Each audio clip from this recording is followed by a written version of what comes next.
let me introduce you now to Catherine Penney, and she'll tell you about my side.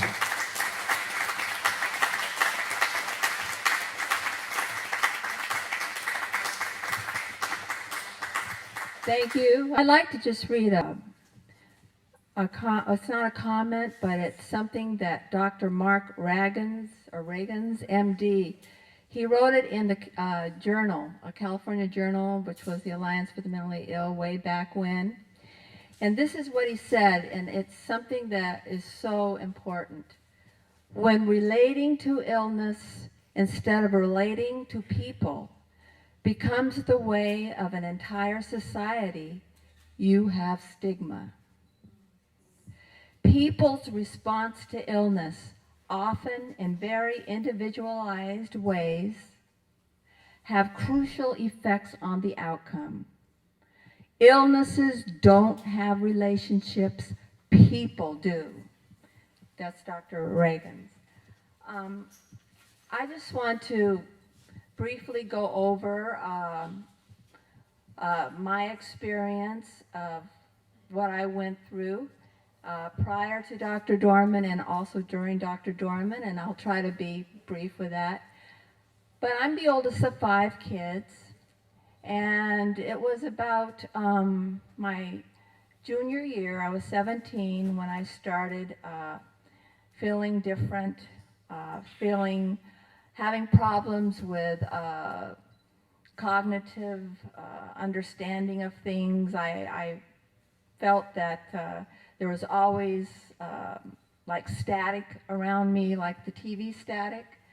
I was very fearful all the time. I was sure people were looking at me. I was sure people were talking about me. In the 6th or 7th grade, I went through a period where I was made fun of a lot by my classmates. And part of that had to do with the fact that I was a very sensitive person. I was a person that was introverted.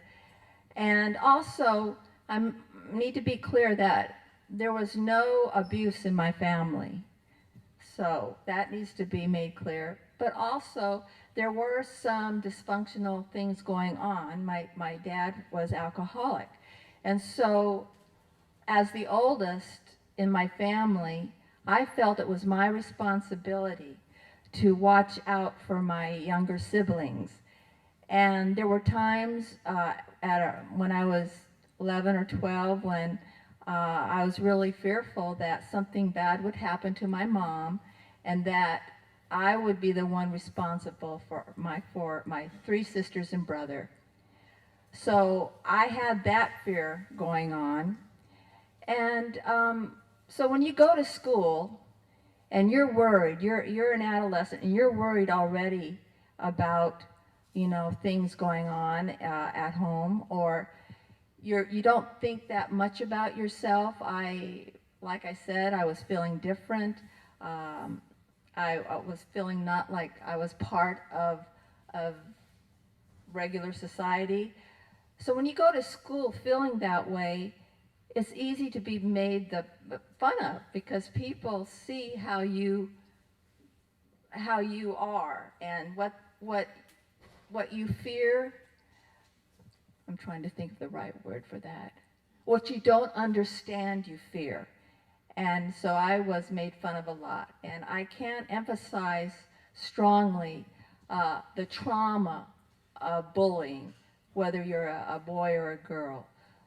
That tended to make me go within myself even more. Now I felt that I really didn't have a place with my peers. I felt nobody really liked me. So I had nowhere at school. I had no safe place at school to go because I was scared people would make fun of me. I had no place at home to go because I felt I was responsible for making sure that nothing happened to my mother or to my kids. And so that's how it started for me at a rather early age. Now, also going on at that time was as I mentioned, the feeling that I was a bad person, that there was something really wrong, that I was a sinner, so to speak. And so my way of dealing with it was to really be extra religious, and I would say my rosary on stone, hoping that if I did so, that somehow God would see that I was a good little girl. So this is just a little bit of what was going on with me prior to Dr. Dorman. As things went on, they did not get any better, they got worse. I got to a place where I thought if I lost some weight, and by this time I was beginning to hear voices at around 17.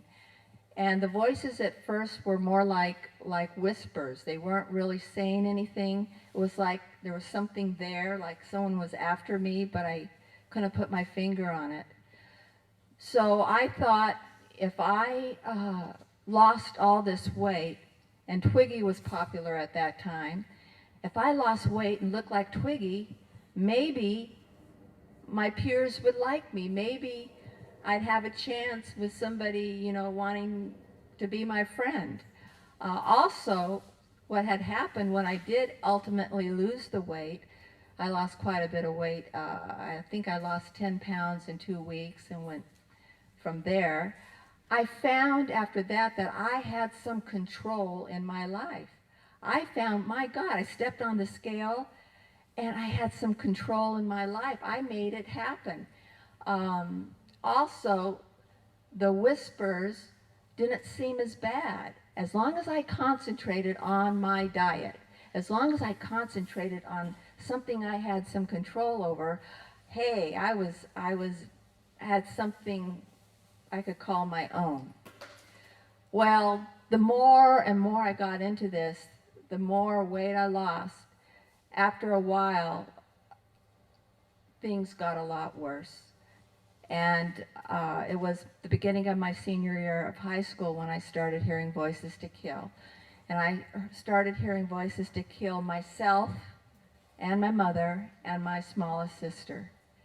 And when that happened, being a raised Catholic and always going to Mass and always doing the right thing, you thought you were doing the right thing, that was the most scariest, horrific thing that ever happened when that started. What made it worse was the more I tried to make it go away, the more it would be there. The more I tried to make the voices go away, the louder they would get. So I was trying to devise a way to get away from those voices by making up my own voices in my head, to escape from the voices that I had no control over. So by the time I had met Dr. Dorman, I had been hospitalized at 2 separate occasions, 14 days each, at St. Joseph's Hospital in Orange. And I was also put on Thorazine and Stelazine, and I believe it was Artane, and I was on those meds for about a year before Dr. Dorman. And whereas they did help a little at first, after a while I got horrendous side effects and dystonic reactions, and also after a while the voices came back.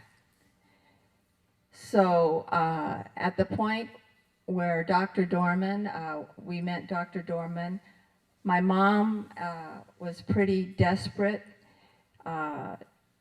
It was just due to the kindness of a psychiatric social worker who got us an appointment at UCLA. And the day that my mother drove down to UCLA from Orange County, the day that we met Dr. Dorman, that was also the day that I was admitted to UCLA. Now, I need to just let you know from my point of view what it was like for me. When all you hear is voices that are telling you to do bad things, and when you try to get away from those voices, as I did, what would happen to me was I would get all these electrical type of feelings going up and down my head. So it was like I was being chased by my own self. It was like, it's hard to explain what it was like, but it was like really being in hell for me. That was my experience. And so it was real important for me actually not to let anybody else in my world, because I felt if I let anybody else in my world, even my parents who loved me, then I would lose control of trying to make the voices go away. Because there were times when I would think about food that the voices would get softer. But then I'd hear someone say, Kathy, what are you doing? And my attention would stray off, and then all of a sudden the voices were back. So for me, it was threatening to be in a hospital like UCLA, because I felt I was hopeless to begin with. I didn't see any way out. So if I was going to be in this place, I might as well try to control it my way. So let me say for Dr. Dorman,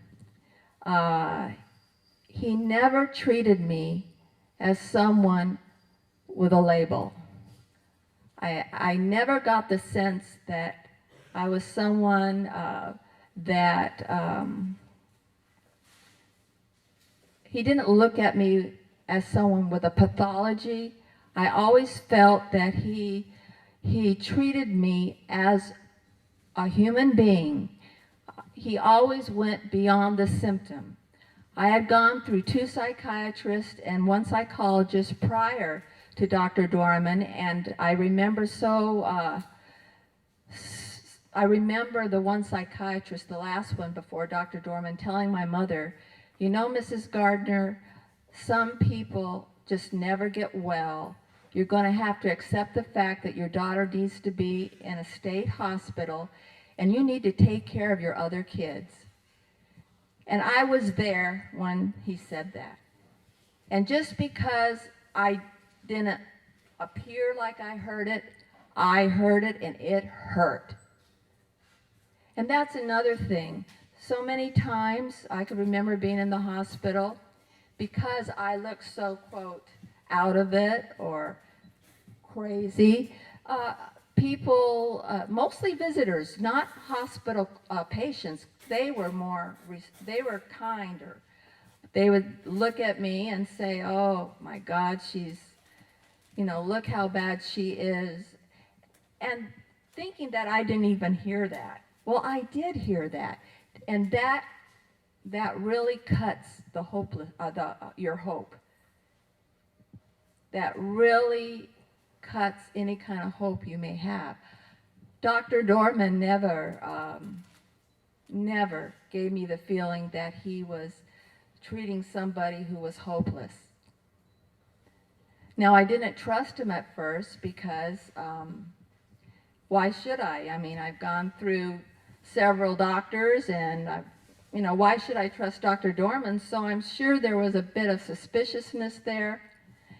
And I remember going to his office and so surprised that he was always there. I wondered, why is he still here? Can't he see I'm hopeless? I'm too sick? So I would sit on in his chair. I didn't lay down. And I remember rocking back and forth, trying to control the voices, and all of a sudden I'd hear, hi, Catherine, how are you doing today? Well, I didn't return any response. And then maybe 15 minutes would go by and said, Catherine, what's the ward like? Are you adjusting well to the ward activities? And I would just keep rocking, And I remember thinking, why is he doing this?